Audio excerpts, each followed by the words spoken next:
Welcome to this edition of Head to Head. I'm your host, Cam McKinney, and this is episode number 377 of the podcast. And on this episode, I'm talking about the state of the LA Dodgers starting rotation. The Dodgers are still a playoff team, but they have not been the greatest team ever assembled that many previously imagined. Since July 1st, the team has an 18-21 record and have a 2-game division lead on the San Diego Padres, and there are a lot of things to talk about when it comes to the LA Dodgers. But right now, the most interesting to me is the state of their starting pitching staff. Coming into this baseball season, it appeared as though the Dodgers had one of the best starting rotations in all of baseball.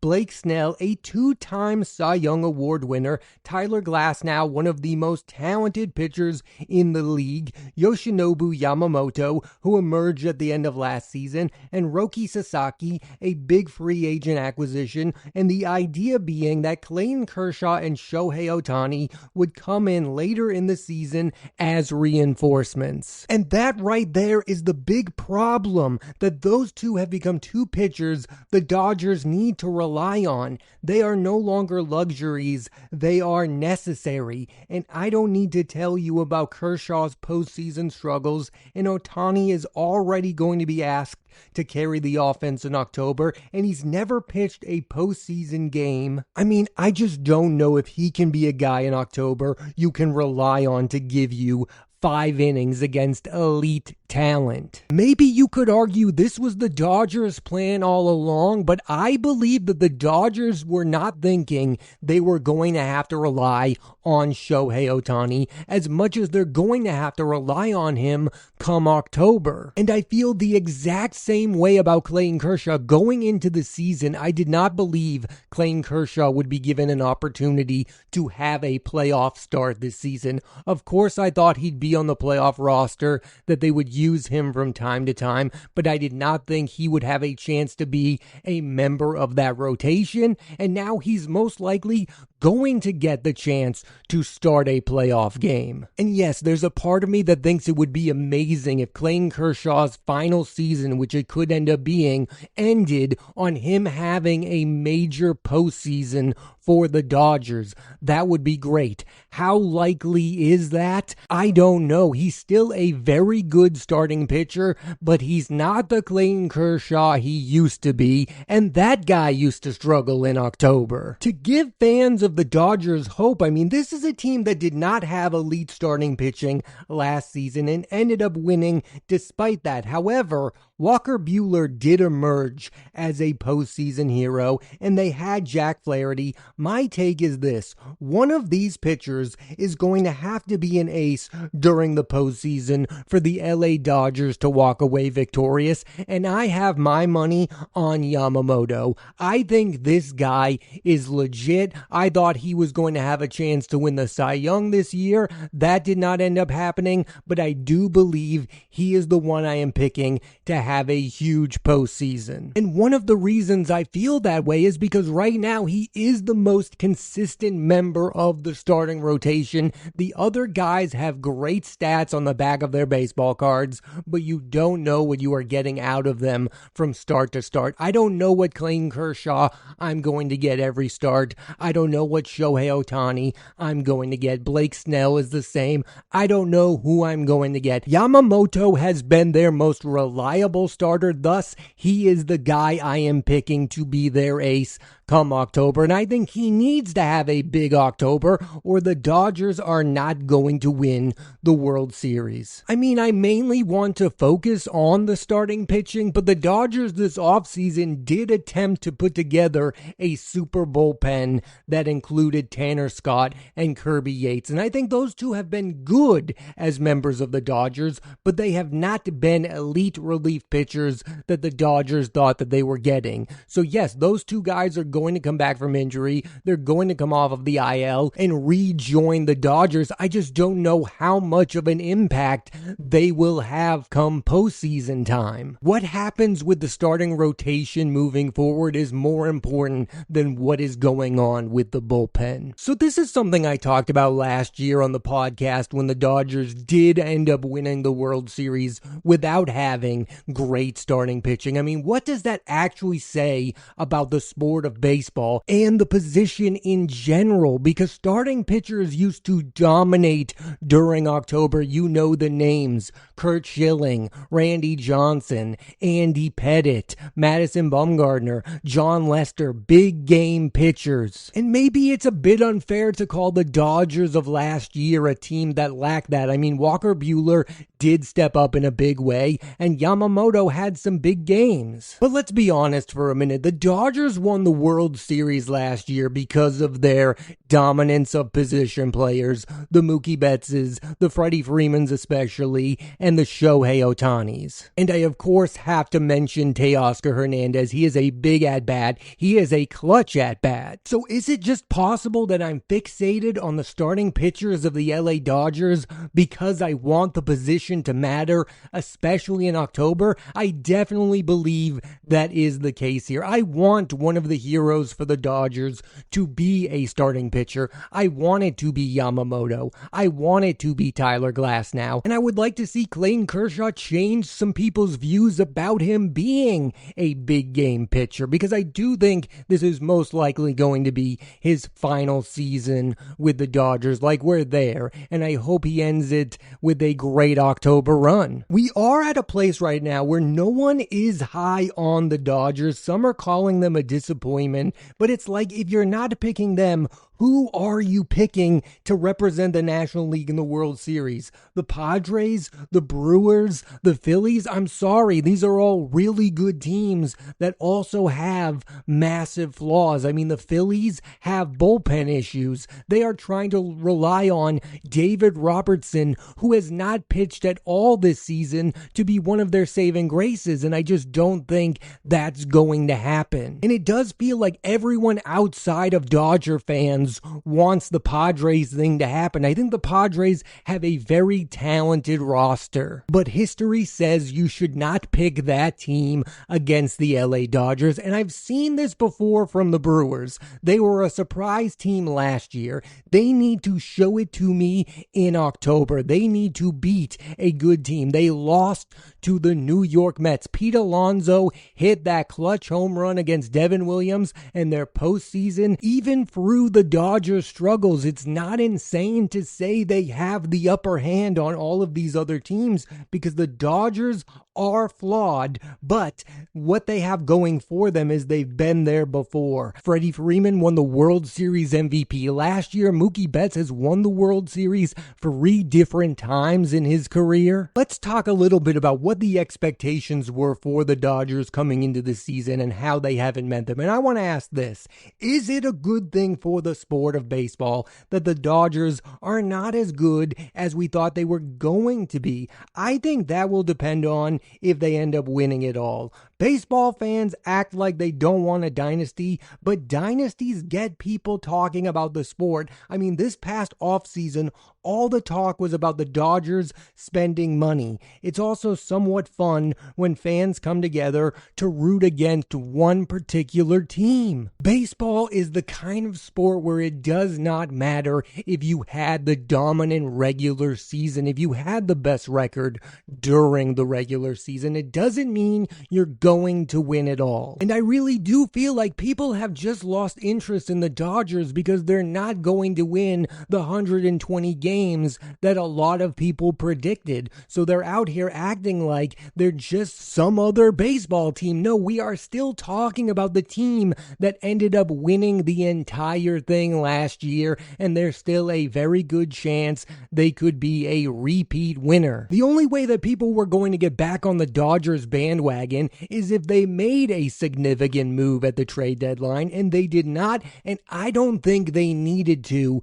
because they are getting these players back from injury. Blake Snell is back. Tanner Scott and Kirby Yates are on the way. I mean, absolutely, the Dodgers could have used a guy like Joe Kelly, but the Minnesota Twins did not end up trading Joe Kelly, and of all the starting pitchers that got traded, I don't think any of them would have had that big of an impact out on the LA Dodgers. Like, I don't think they lost out on the starting pitching that was dealt. Right now, I feel the exact same way about the starting pitching staff of the Dodgers that I did during the start of the regular season, that they have enough to win it all. It just comes down to them pitching like the elite talent that they are and them remaining healthy. I have watched Tyler Glasnow a lot.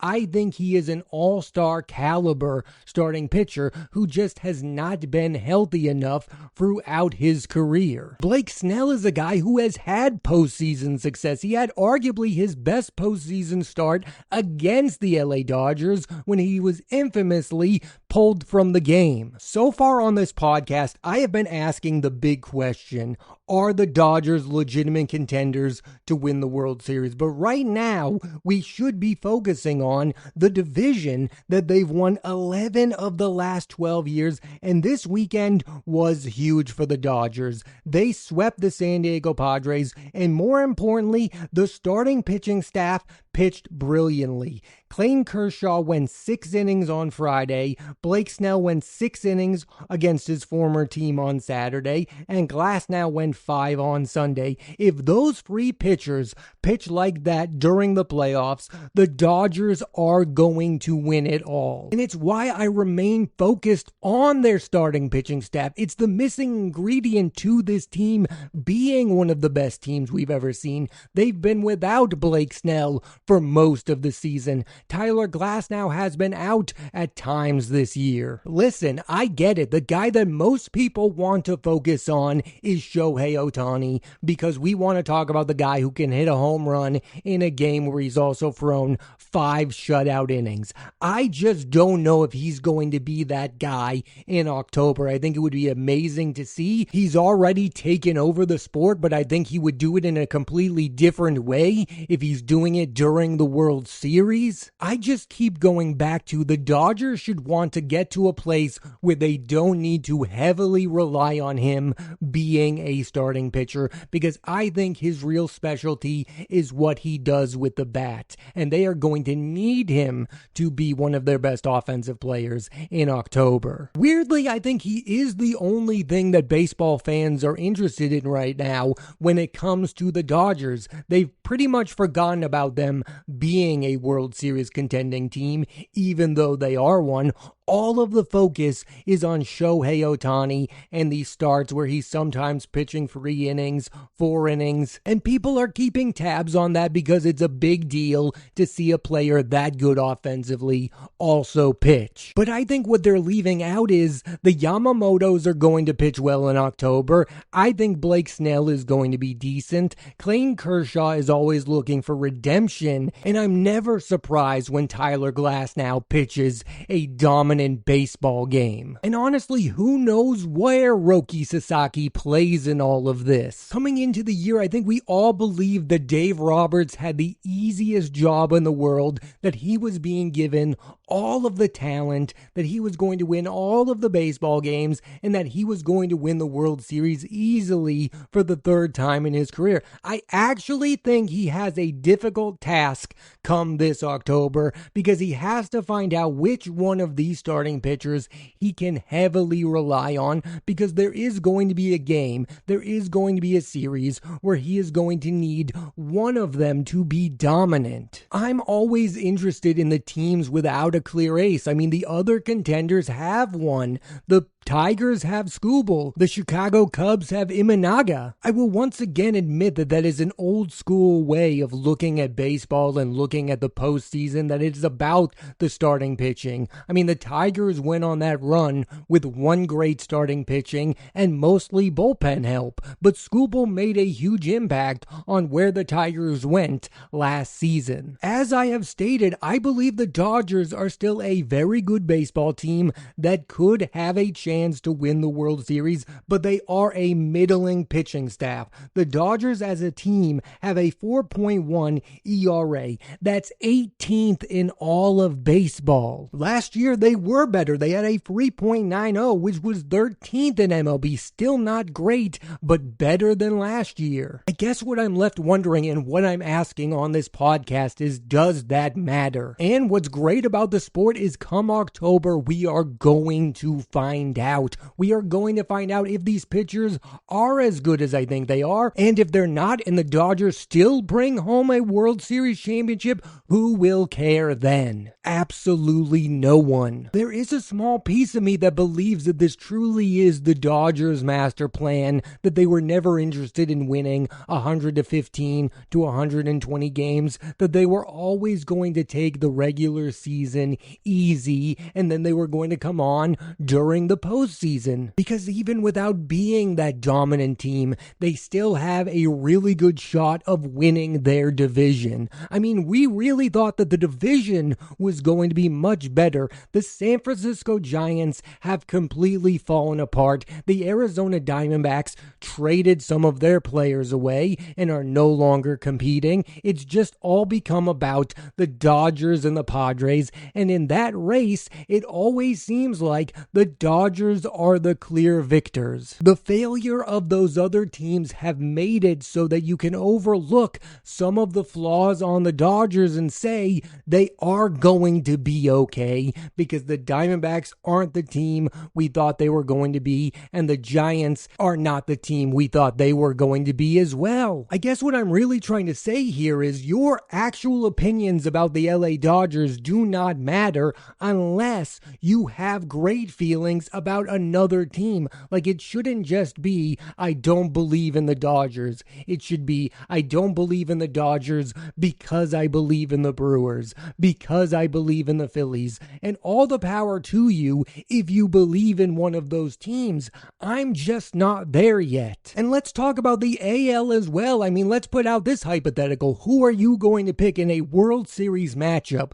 between the LA Dodgers and the Toronto Blue Jays? I would go LA Dodgers all day long. The most interesting World Series matchup to me would be the Dodgers versus the Detroit Tigers. Like, that is a matchup I would love to see. I would go as far as to say as this Dodgers team is not good as last year's Dodgers team, but what team right now in baseball is better than the LA Dodgers? And the truth is, there is no definitive answer to that question. Somebody is going to have to prove me wrong and take out the Dodgers. I just don't know who that team is going to be or if they exist right now. So I get the criticism of the Dodgers that they're not the best team of all time, but what I would say to that is they don't need to be to win this year's World Series. In closing, I'm not rooting for or against the Dodgers. I'm indifferent towards the Dodgers. I admire them as an organization. I think they do the absolute best putting together a great baseball team. I think Andrew Friedman is one of the best executives in the sport, and I think they are more interesting than most are giving them credit for being right now. And it's not just all about Shohei Ohtani. Yes, I want to see him dominate being a pitcher and a hitter as well. I'm also interested in the other pitchers on their staff. Clayton Kershaw, Yamamoto, Glasnow, Sasaki. I want to see if these pitchers have an impact on the Dodgers during their playoff run. And I think if they don't, there's a real chance the Dodgers get knocked out. The Dodgers are looking to do something that hasn't been done in a long time. The last team to repeat were the New York Yankees in 1998, 1999, and 2000. They had a repeat.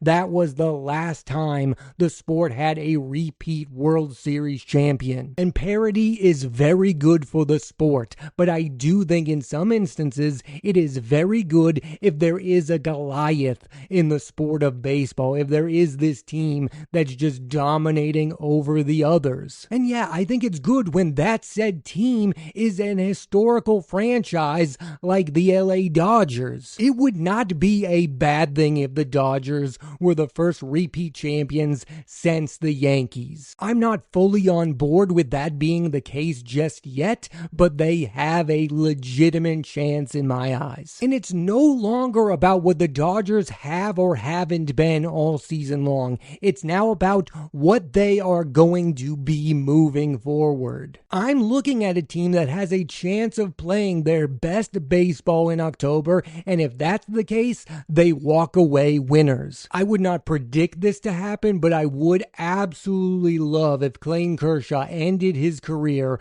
being a World Series MVP. Thanks for listening to this edition of Head to Head. I'm your host, Cam McKinney, and there'll be a new episode of the podcast every Monday on Apple Podcasts and Spotify, so please rate, review, and subscribe.